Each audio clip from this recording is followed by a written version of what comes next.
Perkenalkan, nama saya Susanti Nederukun. Saya mahasiswa dari kampus BSDK Unpad di Maluku Barat Daya. Dengan NIM 2020-870339. Di saat ini saya akan melakukan wawancara kepada Kepala JNE di saat ini. Oke, bahasa Indonesia tinggi. Ya, terima kasih untuk kesempatannya. Di sini saya akan mewawancarai Bapak Billy dengan usahanya JNE. Bapak, bolehkah saya bertanya kepada Bapak? Yang pertama itu nama usaha Bapak apa? Boleh diberitahukan?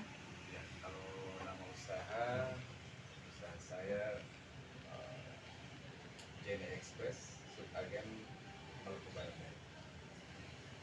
Nama pemilik usahanya siapa? Kalau nama pemilik usaha saya sendiri atas nama Filimon. Berapa lama usaha Bapak dibangun? Kalau sejak saya pemegang Subagen Mall Aktor itu sejak 14 Januari tahun 2020 hingga saat ini. Jadi kurang lebih 1 tahun. Apa saja yang dijual? Ya kalau di ekspedisi sih yang pastinya kita utamakan pelayanan jasa. Jadi yang di sini adalah jasa yang kita jual. Jadi dari kepercayaan itu semua kita lakukan di sini di JNE. Rata-rata keuntungan per hari berapa Bapak?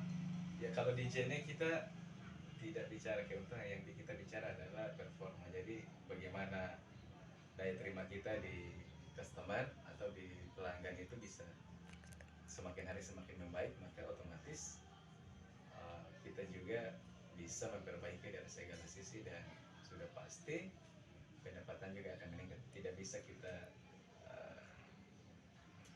kasih penentuan bahwa sekian atau sekian, tidak.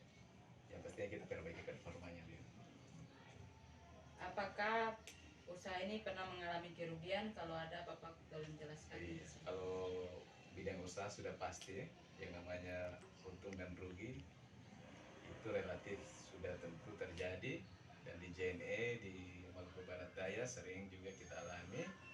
Kalau kita ekspedisi, kita juga berurusan dengan barang-barang COD. COD itu kan barangnya yang belum antara penjual dan pembeli itu sudah ada kesepakatan tapi belum dibayar. Jadi nanti barangnya sampai di Maluku Barat Daya, setelah di delivery tiba ke tangan penerima baru dilakukan proses pembayaran ke petugas pengantar. Nah tapi seringkali kita mengalami kendala, misalkan barangnya belum terbayar tapi sudah terupdate sistem bahwa sudah diambil. Nah di situ biaya klaim harga barang itu akan dibebankan kepada pelayan JNE di sini. Jadi itu sering terjadi. Memang setiap kali tapi sering terjadi. Nah itu juga menjadi perhatian penting untuk bisa kerja lebih teliti dan lebih konsentrasi. Bagaimana mula-mula Bapak membuka usaha tersebut? Iya, kalau mula-mula jadi staff di JNE Ambon dari 2018-19, kurang lebih 2 tahun di JNE Ambon, bagian kerjasama corporate. Nah di sana kemudian setelah 2 tahun saya melihat bahwa peluang untuk membuka ekspedisi di Maluku Barat ini masih luas, dan waktu itu memang belum ada sama sekali ekspedisi yang masuk. Makanya kita juga sebagai atau mula-mula mencoba untuk melakukan transaksional lewat proses jual beli online.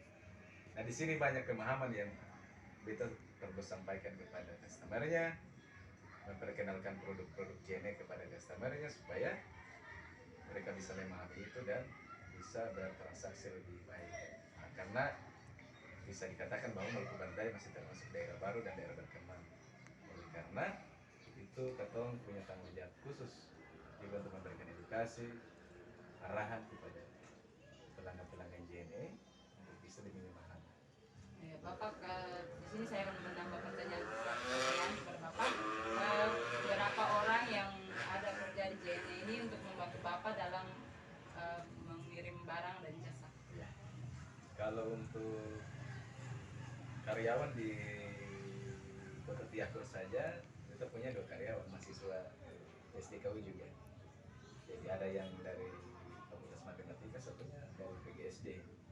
Jadi 2 bantu saya di sini, jadi 3. Kemudian di TIPA ada satu agen, ada satu agen dari Molakor, ada satu juga di Neti, dan satu di Kisah. Nah, jadi total kita punya pembantu di sini sekitar 5. Ya, pertanyaan yang terakhir, pesan apa yang akan Bapak berikan untuk saya sebagai mahasiswa PSDKU MPD? Ya. Berarti pesannya dari sisi wirausaha ya? Iya, pesan dari sisi wirausaha. Iya. Jadi kalau kita secara pribadi punya pesan sih, setiap anak muda di Maluku Barat Daya sudah harus berperan di bidang swasta. Karena apa? Di Maluku Barat Daya secara keseluruhan itu penyerapan tenaga kerja hanya di sektor pemerintah.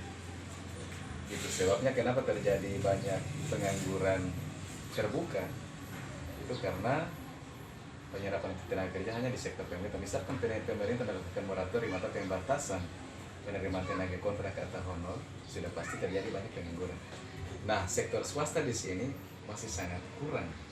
Nah, itu paling tidak adik-adik yang sementara mengenyam pendidikan di kampus PSDKU 4 di sini sudah harus melihat itu sebagai peluang.